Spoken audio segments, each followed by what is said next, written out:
Good afternoon, Canucks fans. What a day. What a day this has turned out to be. Welcome to another episode of Canucks Conversation. My name is Dave Quadrelli. That is Harmon Dial. Our technical producer, the man at the controls, is Grady Sass, and our intern, Lachlan Irvin. It is a busy day here at, as I always say, the iconic Sheraton Wall Center. A lot of Canucks news to get to, and we're going to get to all of that. But before we do that, I need to tell you that today's episode is brought to you by HSBC World Rugby Sevens, which, if you didn't know, is Western Canada's largest sporting event. This year is the 9th time the event has visited Vancouver as part of the World Rugby Sevens series, February 23rd to 25th.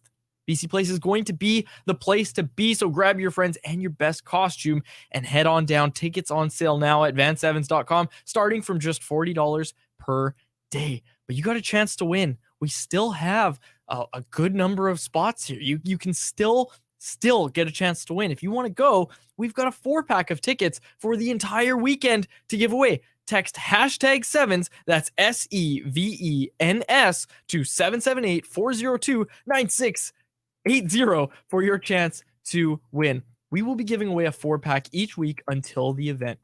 Text hashtag sevens to 778-402-9680 to enter. That's a tough read. I'm glad you're doing it and not me. It is a tough read. You know who else was reading? Francesco Aquilini. His little statement this morning. And man, when's the last time? Actually, I think we've said this about the Rutherford era. I think when Rutherford first got hired, where we said, when's the last time there was a Canucks press conference where it was like all good news came out of it? And I think the Rutherford's first press conference as president was the last time that we said that. So I answered my own question. But yes, Tim Rutherford gets his extension from the Vancouver Canucks. Francesco Aquilini and Rutherford spoke to assembled media and me this morning at 11 o'clock at Rogers Arena, and it was a good time. It was a good interview, good press conference, I'd say. Yeah, and of course, it's obviously a lot easier talking about good news when you're sitting first place in the NHL, first team to get to 30 wins, leading the NHL in goal differential. You got 5 All-Stars and your head coach going to the All-Star game. Man, it's the perfect timing for something like this, and doing it ahead of the deadline in terms of the extension done, I think is great in sort of keeping the drama-free sort of vibe of the season, right? You think back to the way they didn't make the Quinn Hughes captaincy announcement a huge show. There you go. They made the announcement quick, clean, didn't make a huge show of it. Then even in general, I think, of course, there's been some stuff going on with the Pettersson talks, but Pettersson himself has tried to quiet the noise as much as possible. He's gone out and continued playing at a terrific rate, which is the best way to make sure that he's not asked about it on a day-to-day basis, that it's not this like massive panicking storyline, even though we've spent time here, they're still talking about it. And to get the extension done, now there's none of that going into the offseason. And even looking forward to the trade deadline, the Canucks have stability, and now Rutherford has a job security that he can prioritize both the short and long-term interests of the franchise. He can do what is best for this team, like you said, in the short and long term. When you make a trade in the NHL, it's viewed through multiple lenses. One lens that any trade the Canucks make now won't be viewed through is, well, Rutherford's just trying to keep his job. That's not going to be a lens that this is viewed through.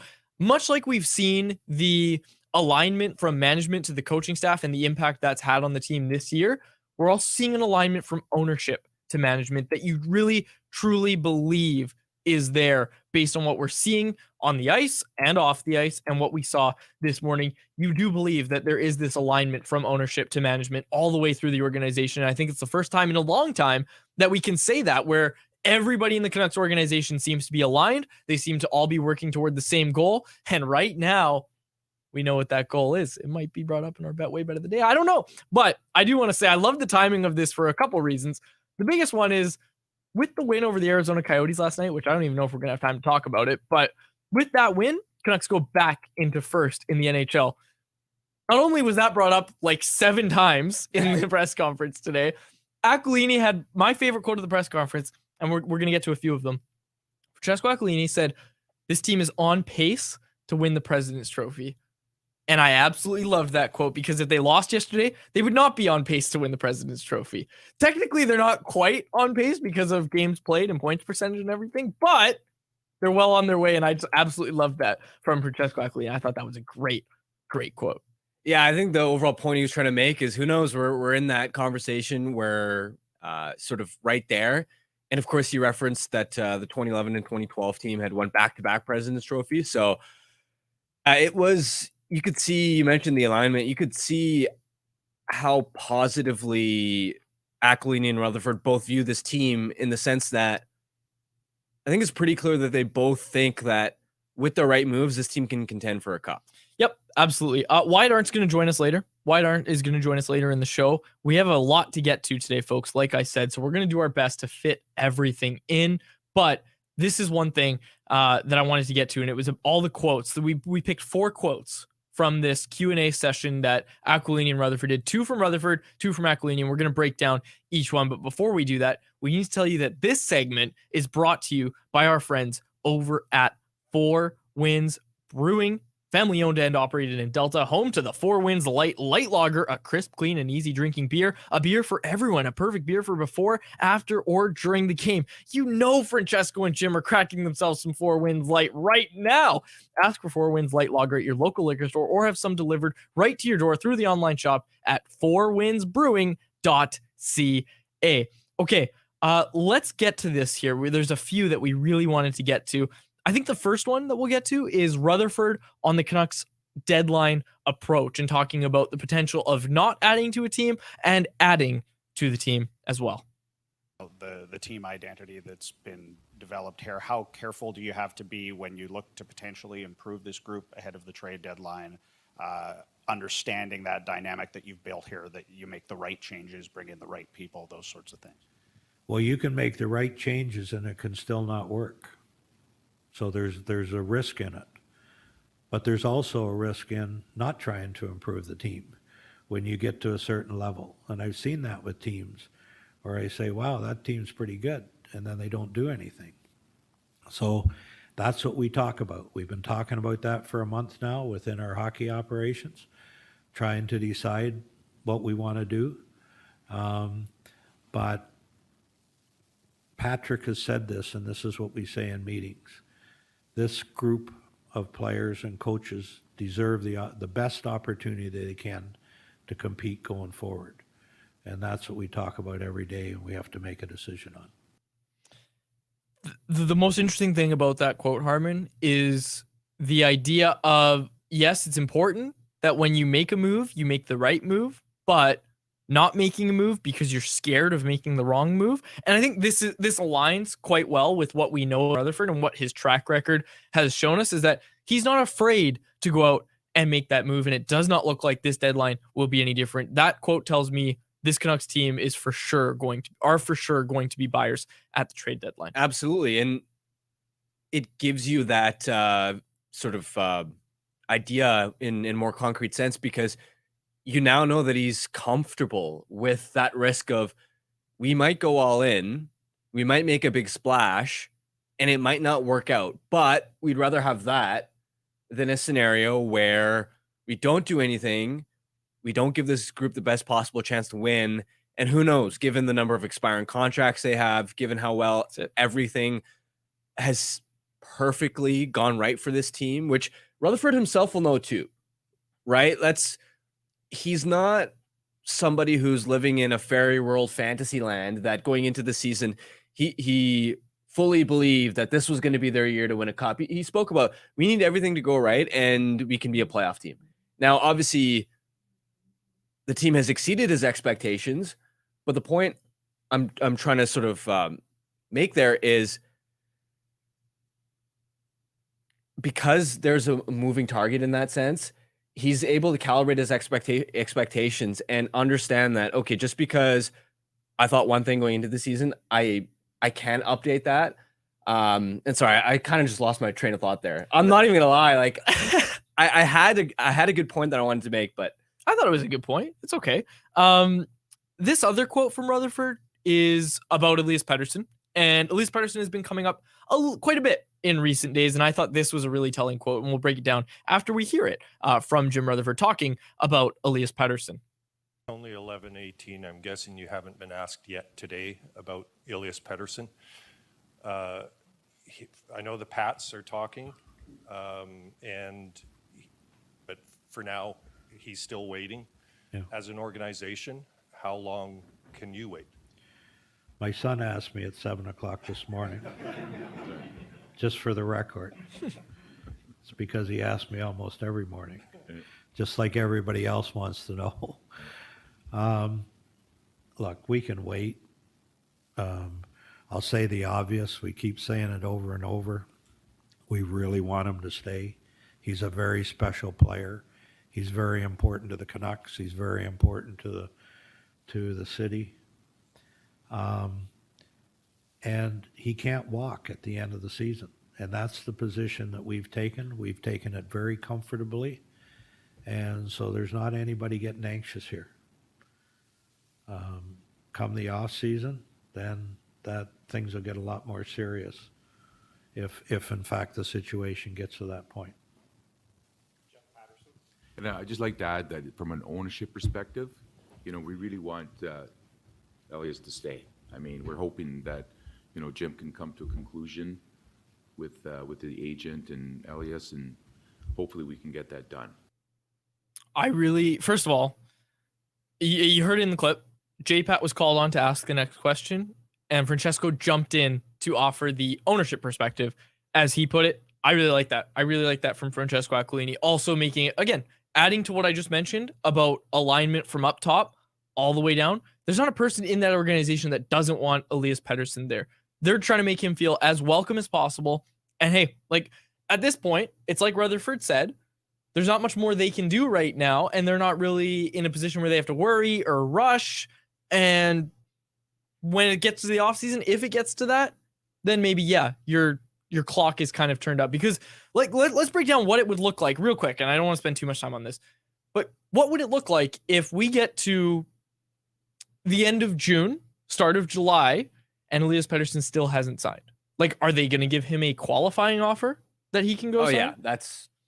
Sure, but if he signs it, is my point. It's rare for a player to sign their qualifying offer. But he would take that right to UFA status. So if he signs his qualifying offer, he would be taking a 1-year deal at a lesser cap hit, but it would be I'm getting to UFA immediately, and I'm going to get paid as a 25-year-old? Yeah, but you have to qualify him to retain his RFA status. Yeah, for the year.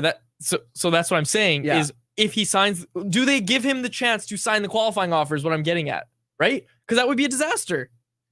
It's not going to get to that. That's my point. Though. So you have to submit your qualifying offers by the end of June. So like Rutherford said, off season. Okay, are we talking like start of June? If you don't have a sense you can get this guy signed, I'm not saying I don't think they will give him a qualifying offer because they want to lose his rights. I am saying they won't let it get to a point where they are in a position to give him a qualifying offer. Likely, but we've seen plenty of RFA negotiations that go deep, and you have to remember that both the player and team can elect for arbitration, which I don't think that's the route that either side would want to go in. That would be a disaster. Wouldn't necessarily be a disaster. You don't think so? Because taking Elias Pettersson to arbitration? Well, here's the thing. When you file, it's like in a negotiation, there are sort of deadlines and pressure points. File like the qualifying offer is one point. Then when you file for arbitration, either the player or team, like that's another one. And then the hearing itself is another pressure point. My point is the final pressure point isn't when you first have to make that qualifying offer to him, that there are levels to it. Yep, sure. It's the first major pressure point in the offseason is late June when you submit those qualifying offers, but it's not the final one where if you haven't gotten a deal done by then that you're panicking. Okay. I still think they figure something out before that qualifying offer is even sent. I mean, that's the ideal world. We know that. And I mean, I don't just mean that they will sign him. Like I think based on that answer, what I'm getting from that is we're going to have to figure out what we're doing with this guy by that point. And it doesn't necessarily mean re-signing in Vancouver. It might mean trading the guy. It might mean that. And I don't want it to mean that. Nobody wants it to mean that. But when you talk about the pressure turning up in the offseason, to me, that's what Rutherford's talking about. Yeah, I don't think that I get what you're saying. The point I'm trying to make is I don't think June is this massive deadline that if it hasn't been done by then, that you're panicking and that you're Sure. It's not like he's for sure getting traded if you hit June and he's still not signed. exactly. not what That's all I'm saying. trying to Sure. point out, because I don't want us to get to late May and June and for there to be a ton of hysteria. Yeah. The other thing I'll say is the Canucks have made it very clear over these recent interviews last few weeks that they want, I think, both Pettersson and the fan base to know that they're making every effort to try and get this done, which matters because if you'll remember earlier in the season, there was a point when on 32 Thoughts, Elliot Friedman had sort of floated the idea that perhaps the Canucks weren't fully sold on Pettersson in terms of a long-term extension, that both sides were weighing each other up, that it wasn't just Pettersson trying to decide if this was the long-term fit for him. And clearly the Canucks don't want that to be the narrative. Clearly that's sort of not the way they actually feel about him. And so I thought that angle is interesting too. And the other point, circling back to when I was forgetting the point I wanted to make with Rutherford, the point I was trying to make was I think he realizes that everything has gone right for the team to be at a potential contender level, and that opportunity may not happen every year. Yes. That's what I was trying to explain, that the team has exceeded his expectations greatly, and he may also realize that we may not be there yet in terms of being a sustained every year we're going to be contenders. We may not have a really long window. So if this is a year where we actually look like contenders, then that might be the opportunity. Then they have to go for it. Yeah. And that's what we've been saying. Like, you and I have been saying this in recent weeks, right? Is this might be your shot and you got to do it. And speaking of this might be your shot, let's get to the quotes from Francesco Aquilini. I love this. Okay. First, this is him talking about, PJ asked him this question about this year's team versus the 2011 team, because obviously he was around for that. It was a different time. I think this is very similar. I think we're on pace maybe to win the President's Trophy. Who knows? Those teams won they won back-to-back President's Trophy. I think in terms of on-ice performance, I mean, they're different players. I think that both teams are great.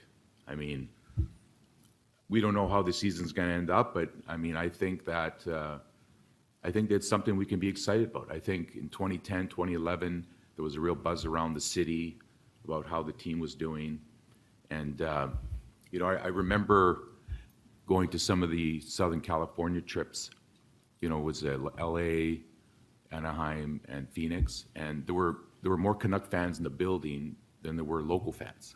I remember that. That was quite impressive. And I think we're starting to get there. Starting to get there. I think he's far too humble. You know why? Because he was thinking it, I think. And he didn't come out and say it. He wanted to say this team's much better than the 2011 team. Stop it. Top to bottom. Yeah, I was expecting him to say, you know what, Patrick? I read an article on Canucks Army, and when I was watching Canucks Convo yesterday, they were talking about how much time this year's team has spent with the lead, and that was a really compelling argument. In all seriousness, though, I did find it interesting that he did talk about that team in the sense of, look, like that team won back-to-back President's Trophies. You and I talked about it. That's the best team, one of the best teams to never win the Cup. And the fact that this team is even in the conversation for the President's Trophy is just such a surprise to all of us, I'm sure, including Francesco as well. And then he talked about what it means to him as an owner to see the fan base start to kind of come back a little bit here. Well, you touched on it earlier, just the fact that there does sort of feel like the buzz is coming back to town here. Just anecdotally, like, what has that meant to you and to your family to, let's be honest, it's been a dark decade. So to have the season that you're having right now, what does that mean to you? It means a lot. I mean, we've been waiting for this for a long time, and it's starting the excitement again. I mean, as owners, you want to be the owner that brings the cup to the city. That's really every owner's ultimate dream, and that pursuit of the Stanley Cup. That's what it's all about. And as a family, we're committed to it. We're going to do whatever we have to do. We spend to the salary cap. We provide all the support. And my job is to support Jim to whatever he needs. But it's exciting. I mean, you can see it with the fans in the building. The players are excited, and this could be the year. Who knows? That's right. This could be the year. Like I said, he's been watching Canucks Convo. Well, I was gonna say, Canucks ownership has thought every year is their year for how long now? Do you remember how many times they, like Francesco, around the time of training camp before the start of the season would tweet out some like photo from Whistler or Victoria about this year's the year, so excited for the group we have assembled, and then he got dunked on and then didn't do it this year. So maybe the trick here is Francesco, as entertaining as his Twitter presence was, there's a correlation there between him.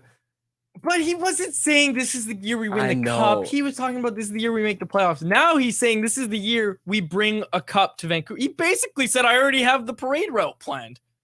Anyways, there were two quotes there that I didn't include in the audio, so I just want to kind of recap this one.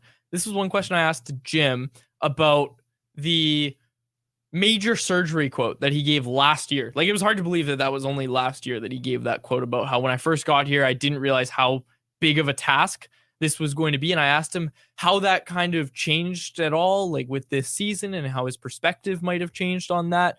And he was just he kind of reflected on it a little bit and said that it's been different than what he thought. Obviously, he's talking about the surprises and everything, but like he talked about a big part of that major surgery was the OEL buyout, and he highlighted that in the answer to me. And then obviously he was like, I'm not trying to pick on OEL and say he was the only problem here, but that gave us a lot of money to work with for this year to go get players like he highlighted Teddy Bluger, Pia Suter he highlighted as well. And I just found that to be a really interesting answer because it kind of ties into with what Francesco just said about giving them all the resources that they can use. Like, I ask you this, Harm.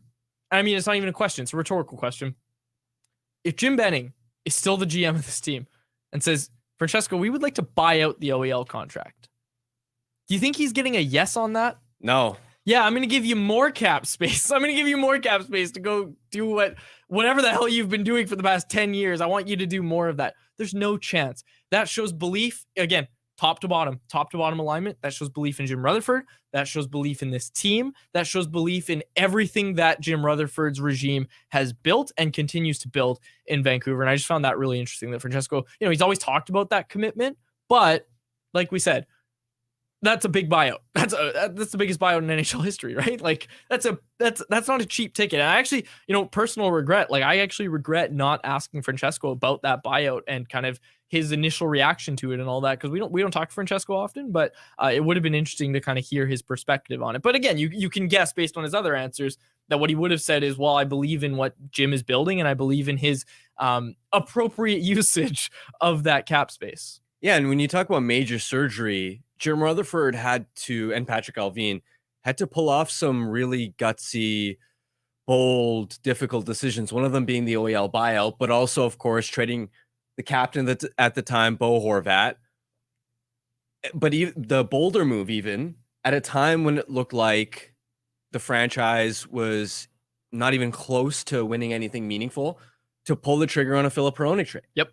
Knowing that Filip Hronek, he's a really good player, but you only basically have this season where he is on a really friendly contract, meaning you have to account for, hey, this player is going to have a really big cap hit down the road. So for us for this trade to work, we need to be a good team sooner rather than later, especially knowing that trade was going to receive a lot of criticism in the market. So for this management group to have seen the vision of what this team could be, I think is massive. And one of the other things that stood out to me as part of that press conference was Rutherford mentioned that since especially Talkett has taken over, that this team has turned from individuals to an actual team. And I think that's an underrated component, to be able to actually see that the core group was capable of that, because there was a point last year where I genuinely wondered if this core group could win together in terms of the pieces that they'd kind of assembled, because you had essentially two head coaches with Green and Boudreau where they just weren't working in terms of playing a style that was actually conducive to winning hockey. Like, forget the point totals. We saw how this team back-checked. We saw the type of wall work that they have. We saw how many odd man rushes they gave up, how many turnovers they would commit at the offensive blue line. And especially with Travis Green in 2021-22, do you remember when he tried to implement a structure and basically said, we can't be a team that gives up anything off the rush? Well, it came at the expense of their offensive attack. I don't know if you remember that year. Oh yeah. It was painfully boring hockey, and it ultimately cost Travis his job. Low scoring games, but low scoring games they were coming out on the wrong side of. Not to mention, you could also sense that the players weren't really buying in. And I think the big difference in why they've been able to buy in under Rick Tocchet here, that maybe goes under discussed, is stability at the head coaching position. Because think about it. Players are constantly trying to manage the self-interest in the sense that I've got to produce, I've got to get ice time, I need to worry about my next contract, my career as a whole, with the team success as a whole. So when you ask them to buy into playing a stricter defensive style, when you ask them not to cheat for offense, there is some level of sacrifice that comes from the players in terms of their personal pride. Because sure, if you're a better defensive player, that's great. But if it comes at the expense of your point totals, potentially, then you may not make as much on your next contract. And when Green tried to implement those changes, I think everybody knew that this season doesn't work out, he's gone. And as soon as you lose a few games, the players know the storylines that are out there. They know the narrative. They know that, okay, if this guy's not going to be here in a few months anyway, what's the point? Yep. And then same thing with Bruce Boudreau last season. Yep. It was clear and pretty obvious when Bruce didn't get the extension that he wasn't management's guy. And so when you get off to that rough start on the first road trip and he's trying to preach and get this team back on track, it's just not going to resonate in the locker room the same way. Whereas you get Tocchet now, he's locked up. He's management's guy. There's full alignment. You better listen or you're not going to be part of the solution on this team. And that's the biggest difference, Harmon. We've talked, I don't know how many times we brought it up on this show, the organizational alignment. Tocchet's their guy, and everybody in the market, every player in that locker room knows it. They are all pulling on the same rope right now. And I honestly, I'm trying to think of the last time there was legitimately this much alignment in the organization. And you'd have to go back to the Gillis years before Tortorella's hiring, for sure. Yeah. You'd have to go back that far, I think, to find it. Wyatt Arndt is standing by, and Wyatt Arndt today is brought to you by our friends over at the Wendy's Daily Faceoff Survivor Pool game. Shots on goal, goals against average, and points per game can make or break your week, but don't overlook BPMM. Wendy's Bacon Portobello Mushroom Melt. Sure, it may not help you win weekly prizes with Wendy's and Daily Faceoff Survivor Pool Fantasy, but unlike my predictions, it never disappoints. Although this week, we'll get to it. So try your luck, but don't push it, because the Bacon Portobello Mushroom Melt is only back for a limited time. If you miss it, you won't get a second chance. Sign up for Daily Faceoff Survivor Pool game today, sponsored by Wendy's and the Wendy's app. Let's bring him in, Wyatt Arndt. Wyatt, to open things, I'm going to pull up. Oh, I forgot he has an intro. Let it ride, boys. Feels good, right? It does.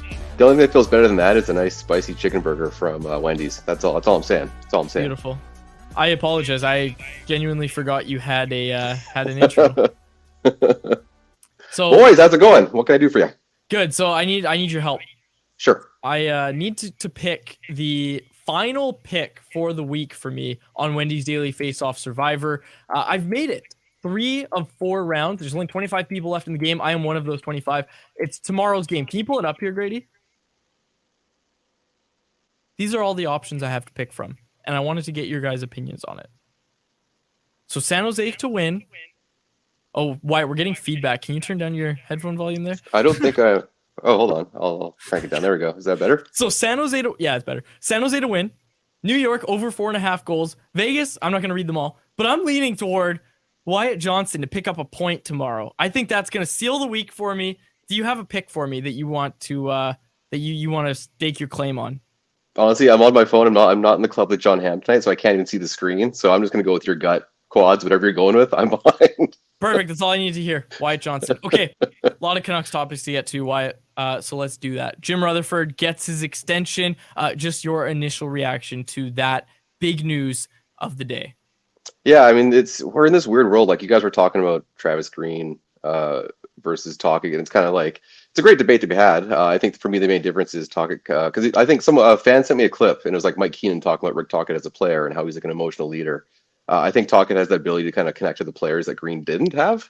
But overall, it's when a team wins, everything looks good, and especially when they're riding this heater, like everything looks fantastic. So it's really easy to kind of want to keep that going. And for me, the big interesting part will be like if this team struggles, like will the narrative around Tocchet change? Because right now, anything he touches is gold. But when they struggle, we'll see what happens. So in terms of Rutherford, it's kind of the same thing. Like, how do you not extend that? Like, you could talk all day about like when's things going to fall apart, but end of the day, the team has done tremendously better than it has in a decade, and you're going to reward that. So I feel like that was a pretty easy slam dunk kind of signing from the Canucks, to be honest.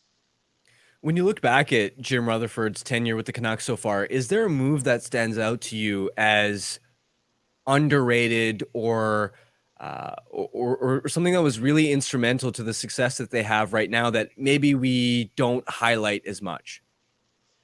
I don't think there's like a secret ingredient that we're all missing in this one. Like, I'm not gonna be like, hey guys, guess what? I've done the research. It's this one small thing. But I will say for me, the biggest thing has kind of been finding those wins in the bottom six. And again, that's not like that's a secret. We've all talked about it, but that has been a huge transition for this club that has in the past overspent money on the Jay Beagles and the Antoine Roussel's of the world. And it's sets up a very interesting move forward because we look at someone like Dakota Joshua, who's having a fantastic season.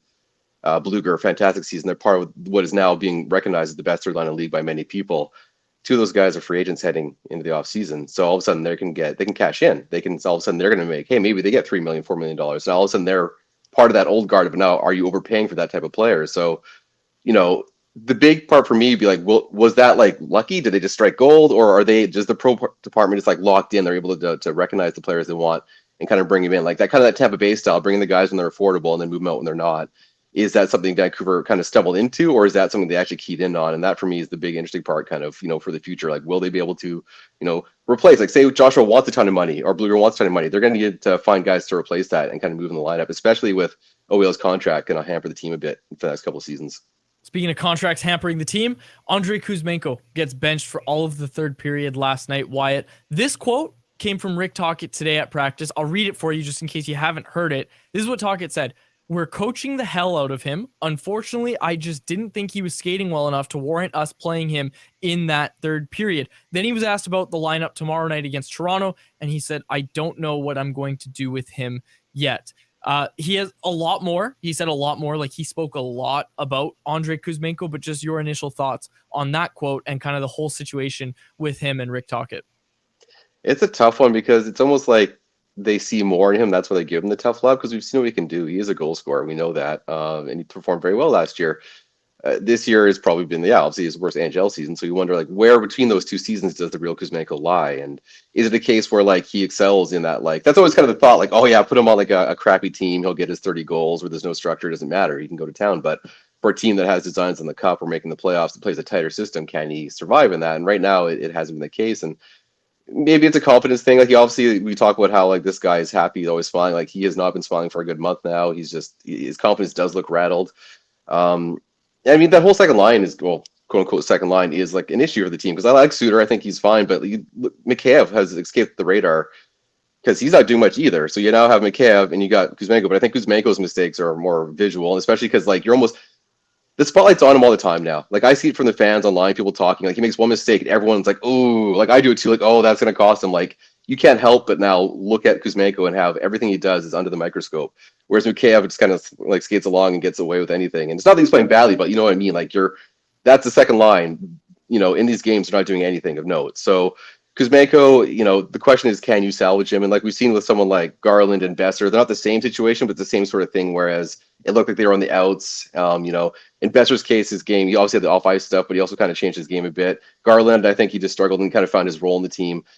I don't think Kuzmenko is ever going to find that third line role that Garland had. He's never going to be that creative, forechecker. He is a goal scorer at the end of the day.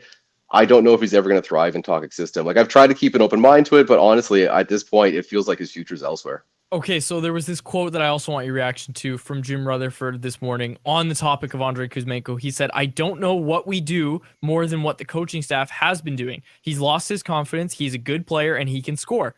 There's no doubt in my mind, whether it's in Vancouver or another NHL city, he will score." Your reaction to that quote? I mean, that's a good, kind of management quote, because you kind of paint it as, hey, this guy's a scorer. We all know it. He just might need a fresh start. So if you're trying to trade another team, hey, man, confidence is a bit low. You can fix him. We couldn't fix him, but you can, sort of thing.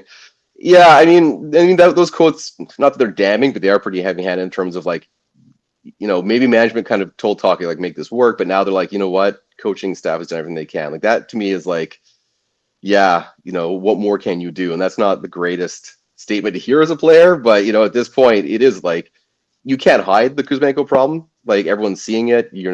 Tocchet's not going to force him in the lineup. The team's winning. You're not going to do, there's only so much you can do. So honestly, I thought for sure there'd be a bit of turnaround. I knew there'd be a bit of a dip from last season, but I keep thinking, like, for this team and for all the talk of what they want to do in the playoffs, and I really have a hard time seeing Kuzmenko in that vision. Wyatt, what you make of Nikita Zadorov last night, challenging Liam O'Brien, feeding him his lunch? I've got to be honest, I was at the game. That's probably one of the loudest moments I've heard the Rogers Arena crowd this season. Yeah, Zadorov 316, baby. Yeah, there is something to be said about that, because, at the end of the day, like, hockey is a game of skill, and we always talk about fighting in the game and big hits, but that primal instinct of hockey is always there. And so, like, when you when your guys kind of get, especially with Liam O'Brien, like, dropping his gloves and punching Lafferty, and Lafferty not, wanting to go, and he punched him 3 times, right, with his bare knuckles. Like, your sense of justice as a human being just comes to the forefront. So to have Zadorov go out there and be like your gladiator, like, it's old Roman times at this point, right? You're like, okay, there's my champion, go out and beat the crap out of that guy. And he did, like, and then in the penalty box, he told him, like, I just beat the bleep out of you. Like, in terms of just, like, having a guy that goes out there, like, he's not just a pure enforcer, like, we don't, that days are gone, but, like, he's been playing well for the Canucks, and he stands up for not just the Petterssons of the world, but also your Laffertys of the world. Like, that's a guy that they're going to love in the room, right? Like, and as a fan, as you're watching, like, obviously, he's going to get the crowd into it, because, it's been a while since we've kind of had a guy that's been out there and has, like, willfully defended. Like, Luke Shannon did that for a while. He got some of the same cheering, but, like, there's a different element when it's like a 6'7" beast of a man beating up this guy that went after your players, right? It's just a visual spectacle, and, like, yeah, I have no doubt the crowd was jacked for that. Okay, Wyatt, who's gonna win the footballs this weekend? The Buffalo Bills are facing the Kansas City Chiefs. They're in Buffalo, right? Yes, they are. It's the first road game for Mahomes in Buffalo in the playoffs. The Buffalo Bills have a ton of injuries on defense, and I have my worries, and the Buffalo Bills always find ways to make me very, very sad. But that's when they'll do their best, when I expect the least of them. So I'm assuming the Chiefs win, and then I have to watch, more coverage of Mahomes winning over my Bills. But I'm going to hold out hope that the Bills can do this, and that Josh Allen has his Jordan versus the Pistons moment and kind of finally beats them. I hope Taylor Swift's there. What's your favorite Taylor Swift song, Wyatt? Oh, I don't even want to talk. I can't. I just. It's not, again, like, it's a weird topic. It's touchy because it talks. Like, I don't have nothing against Taylor Swift whatsoever. But if you put anyone on TV repeatedly when your team's losing, I don't want to see that. That becomes an element of sadness to me. Like, it could be Harmon appearing on my phone every time the Bills lose, and I'm going to eventually hate Harmon. Okay, that's just how it works. You become Willie Desjardins when you start doing that. Yeah. Wyatt, thanks so much for doing this, man. Have a good weekend. We really appreciate you taking the time today. Thanks, boys. There he is, Wyatt Arndt. Make sure you read the Stanchies over at Canucks Army. It was a really good one last night, and tomorrow, Wyatt's going to bring the heat. The Toronto Maple Leafs are in town. Going to bring the heat. I'm sure he will. That was Wyatt Arndt of Canucks Army. Okay. Let's get to anyone else, because I think we both have a lot that we still need to talk about. Like, we haven't even talked about the game against the Coyotes yet. So let's get to anyone else, and it's there that we will break it down. And of course, get our listener feedback because it's time for Anyone Else, presented by DoorDash. It Ding is our dong. There you go. It's our listeners' chance to get involved and hit us up in the YouTube live chat. And it's also our listeners' chance to get 25% off and 0 delivery fees on their first order of $15 or more. That's right. For a limited time, our listeners can get 25% off and 0 delivery fees on their first order of $15 or more when they download the DoorDash app and enter code NATION25. That's all capital letters, NATION, and the numbers 25. Offer valid in Canada, subject to change. Terms do apply. And I told you about it before, folks. Double Dash on DoorDash. You can order from multiple restaurants or stores in the same delivery without additional delivery fees. So everyone can get what they want and need. So let's say you're Harmon and you're ordering yourself a bacon portobello mushroom burger from Wendy's. And then you say, oh my goodness, I'm out of toothpaste. I got to get myself some I don't know why I keep picking toothpaste. It's 2 days in a row I've done that. It was one of those moments where don't say toothpaste, don't say toothpaste, don't say toothpaste. And then I couldn't think of anything else and I just said toothpaste. Well, you know what? That's actually a semi-realistic scenario because 2.5 weeks ago, I realized I want to start experimenting with the Crest 3D white strips just because I had a box lying around. And I was like, okay, whatever, may as well put this to use. And then I had read that you should use Sensodyne for like a week or so before and during you use those strips. So I made a run to the local Rexall just to get toothpaste. Oh, you could have used Double Dash. Should have used Double Dash. Just like everybody listening to this show. Okay, here we go. Anyone else? Logan Van Dyke. I don't agree with this one. Should they start handing out delay of game penalties for purposely batting the puck into the net with your hand? I mean, if playing the puck with a foot still in the box get delay of game, it seems fair. So Rasmus Dahlin yesterday with Buffalo, of course, steps out of the box and plays the puck, immediately goes back in the box for a delay of game. I don't know if you saw that. No, I didn't see that. He wasn't on the ice. His feet were in the box and he reached down as he's coming out of the box, played the puck, and then jumped onto the ice, which you can't do. So he immediately went back into the penalty box, which is what Logan's talking about. And then, of course, yesterday as well, I think it was Logan Cooley that batted the puck into the Canucks net with his glove. I don't agree with that. It happens so rarely. I just think it's funny that, like, I think it's you don't have to hand out a penalty. I think it's hilarious that the puck goes in, they react for like a split second, and then all the defensemen are just like put their hand up, and then the scorer is like, but they still have that split second where you're like, oh, puck in net, yay! Yeah. And then it's immediately just like, never mind. I think it's fine. I think it's fine. I don't think I loved it last night. Okay, this one from Jesse C. I don't take anything Francesco has to say about hockey more seriously than anything my buddies would say, but I do appreciate his candor and fandom. Yeah, that's fine. Like, Francesco Aglini's job, and I shouldn't say it's his job. He has many jobs here, but one of the things he's trying to do is sell this team to the fan base. Like we've heard him be very positive about this team in the past, and why wouldn't he when there wasn't actually a ton of reason to be positive about them? And again, you don't blame him, he's the owner of the team, but I understand why that might make people a little bit more, I don't know, I don't even know what the right word is, but a little more guarded when Francesco Aglini speaks and when Francesco Aglini says these positive things about the team. But when it's backed by what you're seeing on the ice, I have an easier time believing it.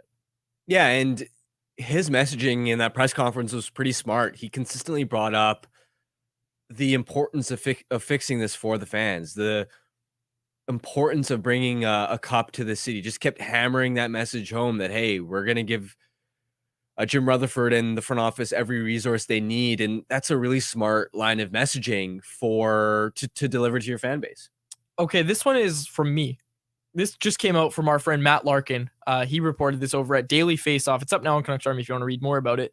But Quinn Hughes is an all-star captain, and we heard when the new format was announced that there would be celebrity co-captains.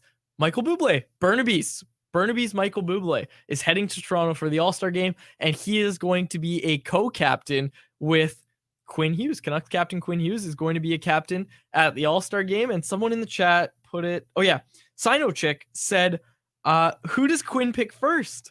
Petey or his brother Jack? Oh, that's such a good point. Well, because Bublé is there too, I feel like Petey. Will Jack even be able to play because he's injured? Right, that's a good point. Yeah. Well, thanks for that. Great. No, but you know what would be great? all the Canucks on the same team. Right? Yeah. Right? But they're going to split them up. Remember the Probably. Sedin twins got split up when there was the draft? Also, I just have to say, the NHL bringing back the draft, I was calling for this on Yeah. old podcasts, I think every year. The All-Star Weekend sucks, Yeah. but bringing back the draft is such a good start. It's It'll be such a good fun. start. I hope they make JT Miller the last pick. Oh, man. Well, you know what? I could see Quinn making him the last Canuck. If I don't think this will happen, but Yeah. if they tried to set it up so that all the Canucks ended up on one team, I could definitely see because Be of funny. how much Miller chirps and gives Yeah. it to his teammates. Totally. Yeah, absolutely. I Oh, could he's going to get 100% it see back. that. He Or has to. Besser, because I know they like to poke fun. Oh, Oh, Besser. Yes. yes. Yes. Mr. Yeah. Sensitive. I was just gonna say Mr. Sensitive. Yeah. Awesome. Okay, this year's event of the All-Star Game is taking place in Toronto from February 1st to 3rd, and it's going to take on a bit of a different look, as we've said. The revamped format includes the return of the fantasy draft, like we said, with 4 captains, with a co-celebrity captain, picking their respective teams for a 3-on-3 tournament. So they're keeping the 3-on-3 format, which was awesome. That's always been a big hit, but it's not by division anymore. 4 teams, 4 captains. There's no way Hughes is getting all the Canucks. You're going to see like Yeah. JT Miller going up against those guys potentially. You're going to see Brock Besser going up against them. It's going to be awesome, man. It's going to be great. It's going to be awesome. Yeah, it will be entertaining seeing them against each other, though. Like, could you imagine JT and Brock going up against each other, given Oh, yeah. how close of a relationship that they have and some of the shenanigans that happen on the ice? That would be pretty fun too. Either way, this is going to be, I think, a win for Canucks fans. It's just way more fun than the divisional format. There's no intrigue. There's no suspense. There wasn't a lot of fun, I think, with that format. Okay, Karan asked, what is goalie interference? Last night's call, or non-call. No, it was a call. They waved off the goal with JT Miller being pushed into the crease. Yeah, I don't know, man. Like, I don't even know what to say. The Canucks didn't even challenge it. You were at the game. Did Tocchet speak post-game about that? About the non-challenge? Because on the broadcast, you could see him kind of saying to Mike Yeo, like, hey, hurry up. We gotta make a decision here. Because Mike Yeo was on with the video crew, Dylan Crawford. And he was, he's like, hurry up, let's go. Let's get the decision. And the Canucks never challenged it. Did Tocchet talk So I kept writing in the press box. I didn't go down. So I'm not sure if he addressed that. I also didn't get a great chance to look at the replay. So probably don't have a lot to add there. But in general, I'll say this. I mean, it's not just us on the outside as media and fans that don't really know what goalie interference is. The players don't. The players don't. The It's coaches don't. consistently inconsistent, right? You see some plays in one game and you think, oh, that's not going to be a goal. Same play happens in another game. It's a goal. It doesn't make sense. I'm so excited for All-Star Weekend. I'm sorry, not to change the subject. Like, goalie interference sucks, we know that. But I'm just thinking about what the teams might look like. Like, you might get to see Sidney Crosby playing with Elias Pettersson 2 years before he's going to come do it in Vancouver. It's going to be cool, man. It's going to be awesome. I'm Biggest excited. homer. Yeah, that's right. Okay. Michael Lashano. I hope I got that right. How much credit do you guys give Jim Benning? Sure, the 5 Canucks All-Stars are foundational, but it's hard to believe they would level up like they have this season under JB. Rutherford touched on this a little bit, maybe not so much about Benning, but he talked about how when they got this team to start playing like a team, they got the best out of everybody. All these players are having career years and everything that's going on. We all know it's great. We've touched on this before. I'll just give my spiel. I really don't give a lot of credit to Jim Benning. I think this team is only in a position where they have to worry about Elias Pettersson signing or not because of Jim Benning. First of all, because he drafted him, but second of all, because they went with a bridge deal back then and they couldn't compete on Elias Pettersson's DLC. I think what we've learned this season is that Jim Benning deserves even less credit than he was getting before, because we're seeing this season in just some sharp acquisitions instead of just complete flops on the free agent market and the trade market, which is your job as a general manager. We're seeing what this team could have been capable of with just some minor smart additions rather than everything we saw under Jim Benning. This team, Jim Benning deserves very, very little credit for this team. Very also little. because the teardown finishing near the bottom of the NHL standings. Accidental. Well, yes, but also, and then drafting good talent. That's probably the easiest part, is assembling your like nucleus. I mean, think about like Ottawa has a great nucleus. They got Brady Tkachuk, they got Jake Sanderson, Shabbat, even though he's having a down year, Tim Stützle, Josh Norris, and yet they're where the Canucks were last year. Look at the Buffalo Sabres. They've perpetually been mismanaged, but they still have Dahlin, Thompson, Cousins, Zach Benson now. Like the teardown and putting the initial exciting talent isn't the hardest part. It's, well, how do you actually build out The depth. the depth? Yeah. Grady, go ahead. You got something?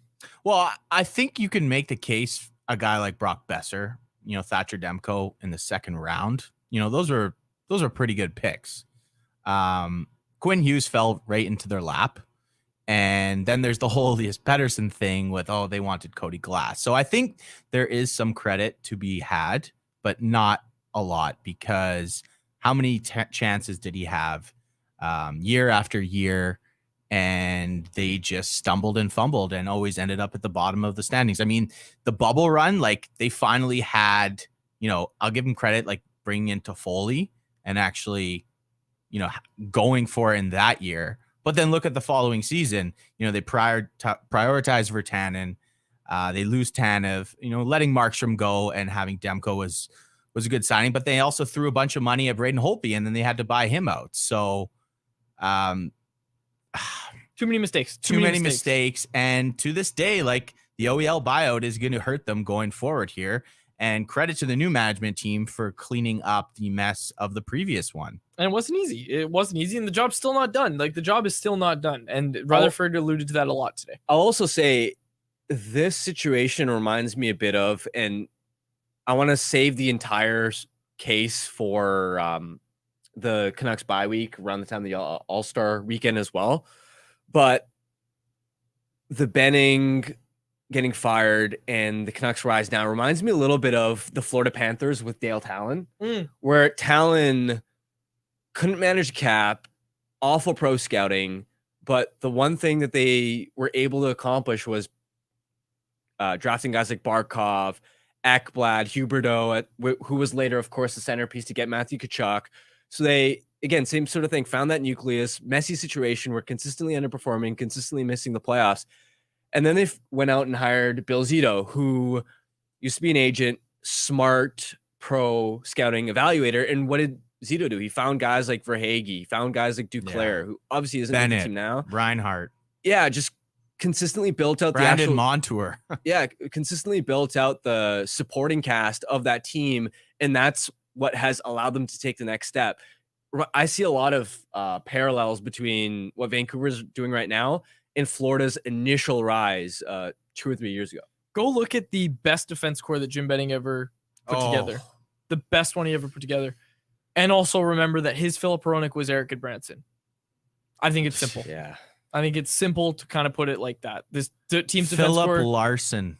Yeah, Andre Padan. Michael Delzato. Their defense core has been an issue for so long, and Benning could never fix it. Derek Pouliot. Yeah, he could never fix it no matter how many times he tried, right? And it was like, that's embarrassing for an NHL GM. That's embarrassing. Should have been put out of his misery long before. Yep, absolutely. Okay, let's see. There's a lot of people talking Crosby in the YouTube live chat. My apologies about that, folks. You're gaslighting everyone. Yeah. Ty David on this topic said any credit Benning might have gotten goes out the window with him skipping on Tkachuk. Like you said, the easiest part of it is drafting when you have high draft picks, which also we point out was done accidentally. Like this team was never trying to rebuild. They just did it. They were accidentally so bad. So, I mean, maybe he deserves credit for that, but like a Vertanen over Nikolai Ehlers, William Nylander. Sure. Kevin Fiala, there's a Dylan lot. Larkin. Yeah. There's a lot that you go back on, and I don't want to rehash it all today. So we haven't even talked much about the game. The Vancouver Canucks beat the Arizona Coyotes last night by a final score of 2-1. Harmon, I have one takeaway to give from the game. Höglander showed that he can be Garland light. When he came in off the wall on that Dakota Joshua goal, I just thought that was really cool that Höglander was out with that line. And you and I was talking about how maybe Höglander next year can be that Connor Garland light where he can drive his own third line, fourth line, whatever you want to call it. I like that from Nils Höglander. He played really well last night, I thought.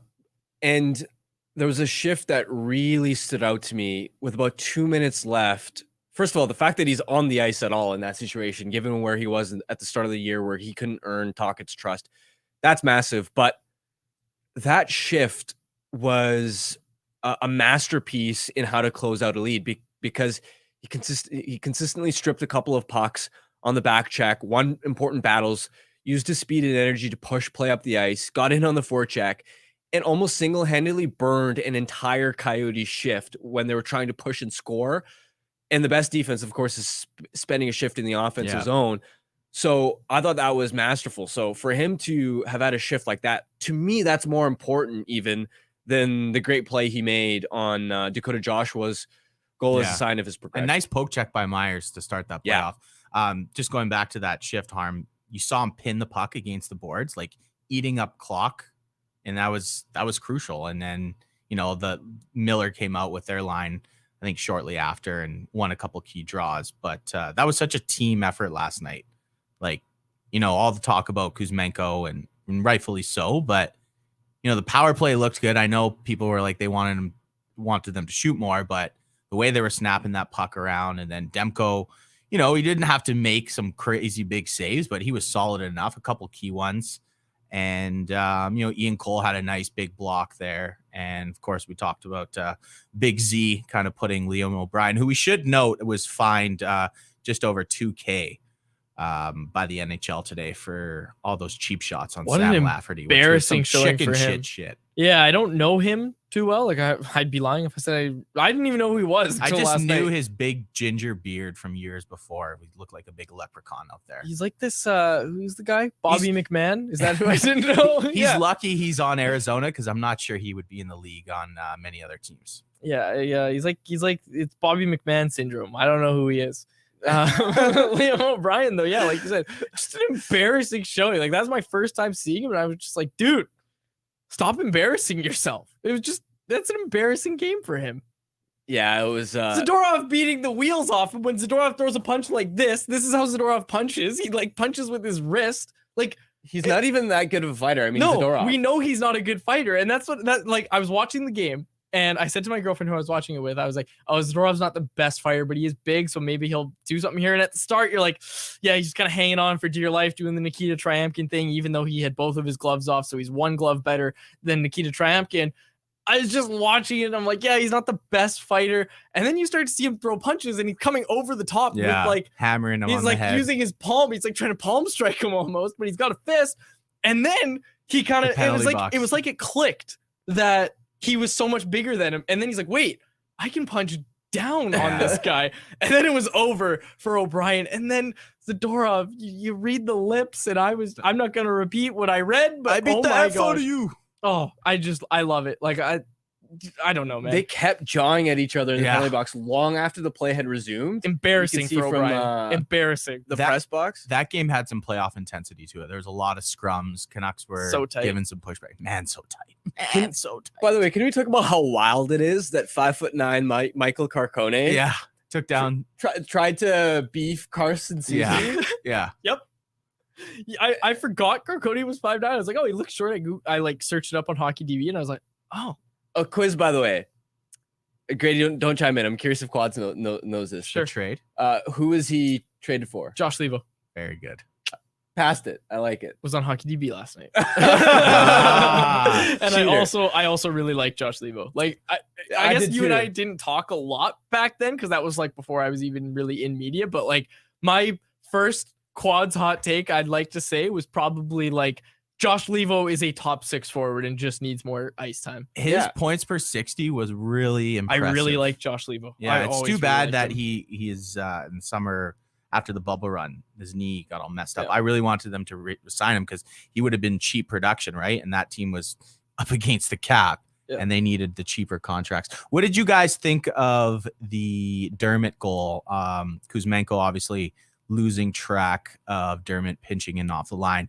I kind of went back on the film, and you see Soucy step up, and he makes the hit, and then Hronik's chasing in the corner, and that just kind of compounded to things. And yes, Kuzmenko should have had more awareness on Dermott creeping in, but if Soucy's not out of position, he kind of comes across, and then Hronik's chasing, yeah, it looks bad on Kuzmenko, but it was kind of a chain of unfortunate events leading up to that. So basically what I look at is Hronek and Susi started they made the first mistakes. Yeah. And what do we talk about a lot is this team has gotten so much better at not compounding mistakes. Yeah.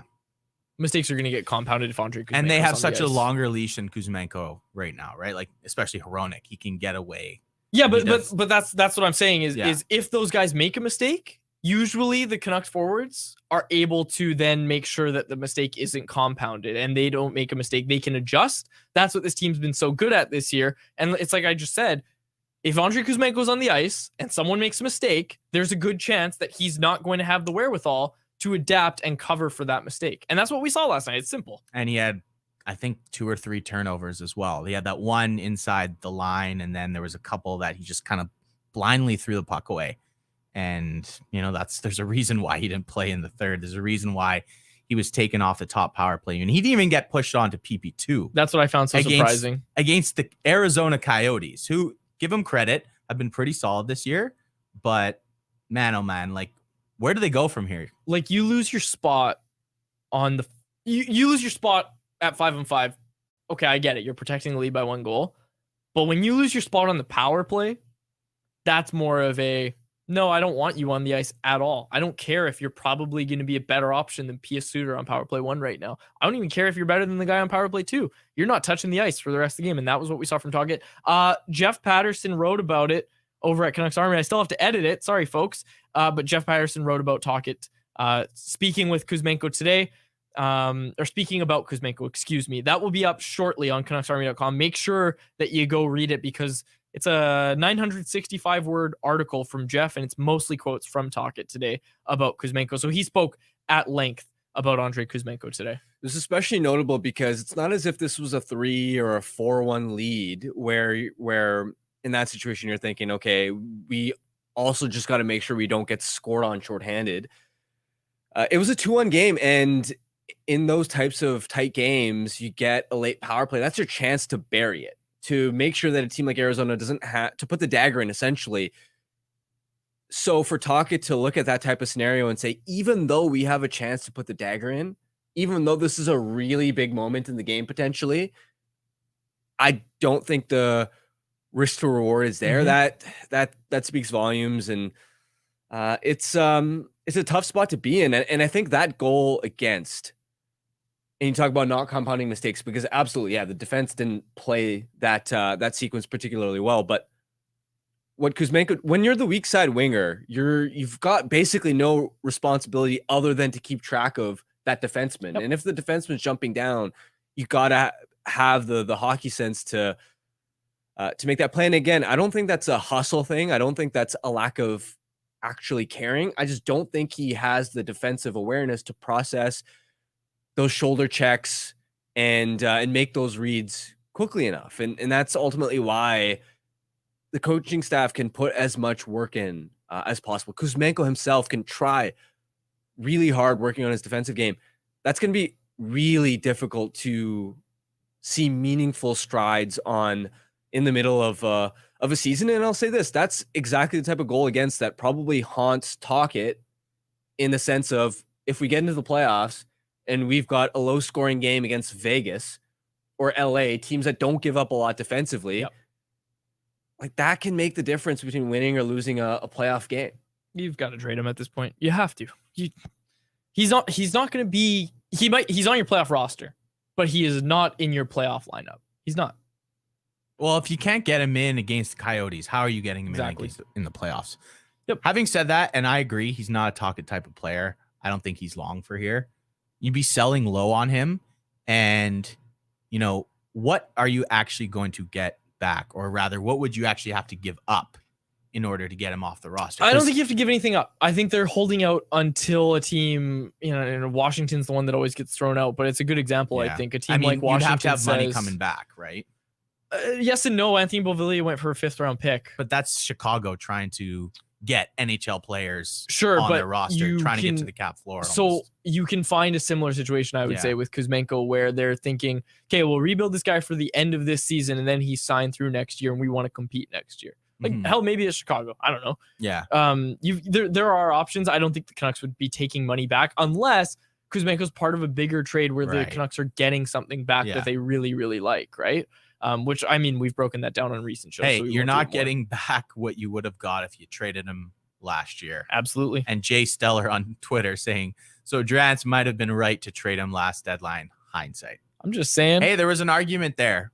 For sure. Absolutely. I'm just saying, me and the old co-host on this show, we were pretty strong on wanting to trade Kuzmenko. We were clamoring for Kuzmenko to get traded. It's weird. A faction of Canucks Twitter was convinced he was scoring 50 goals this year. Here's why he's going to outshoot his historic NHL leading shooting percentage. Okay. Okay, let's see here.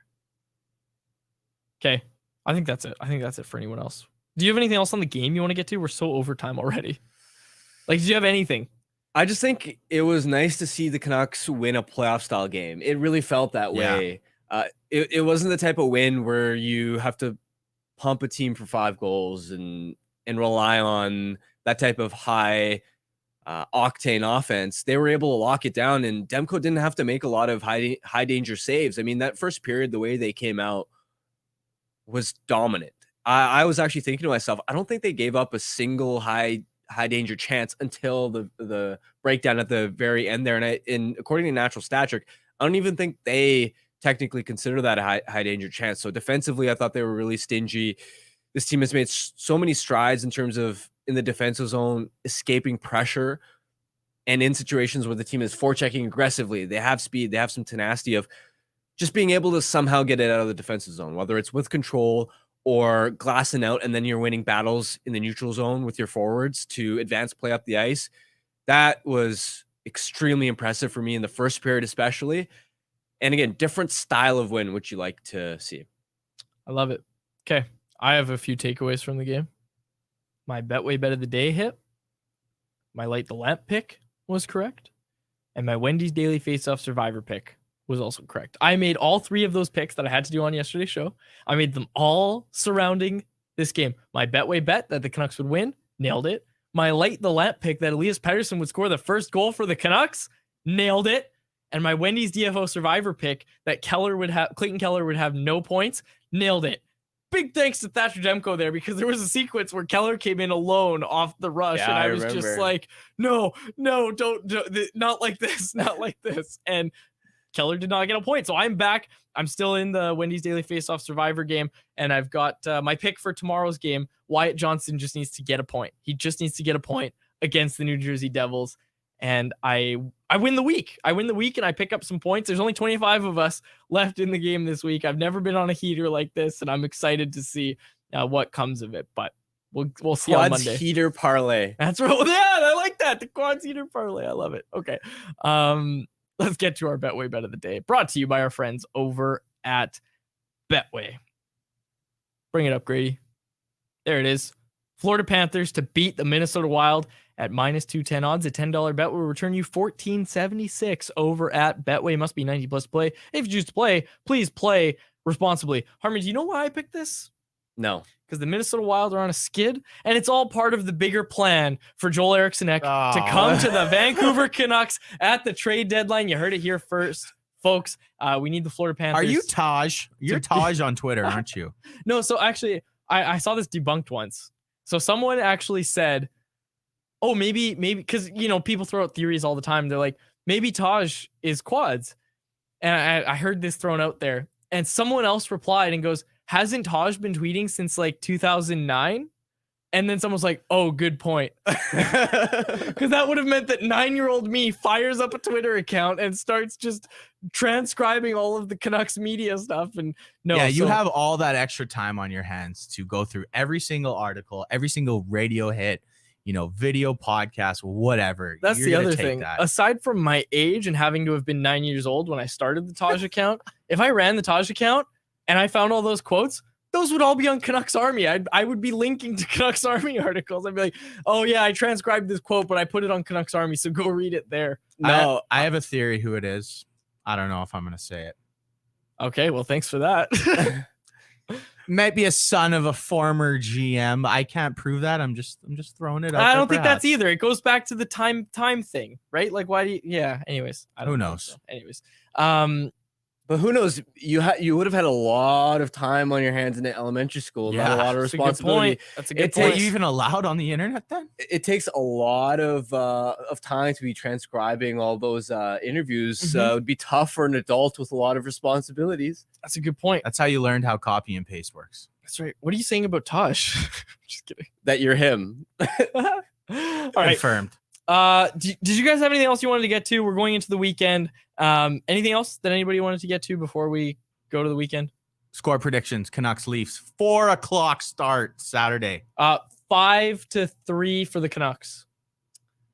I like that. I could see it being a higher scoring game. Yeah. The Leafs don't They defend can't very get well. a save. 6-4 Vancouver. Thatcher Demko lets in 4 goals though.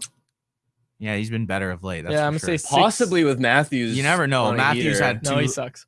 Did he have 2 or 3 last night? I think he completed a hat I think he trick. did too. Look Yeah. at this. Patterson's got 11 goals in his past 8 games. I thought it was 9. What? I thought it was 9. Is it 8 or 9? Did I just completely put a misinformation headline out there? We need a fact check errors and omissions segment. Oh, because 9 games, Yeah. not goal. Okay, I thought you meant 9 goals. No. Scared me. Okay, so 11 goals in the past 9. I called Oliver Moore yesterday, Will Smith. That happens. So why didn't anybody correct me? I put this as a headline, and no. Usually Well, people jump on because mistakes. you're the I had a editor. chance to double check. Can you check? My laptop just died. You're the editor. You're supposed to fact check yeah, and I everything did a yourself. few times. And so what actually happened was I originally I had put 12 goals in 8 games, and then I checked it again because I triple checked it, and I was like, okay, so it must be 11. Okay, hang on. 1, 2, 3, 4, 5, 6, 7, 8, 9, 10, 11 in 1, 2, 3, 4, 5, 6, 7, 8, 9. Oh, 9 games. You're right, Harmon. Got to change that headline.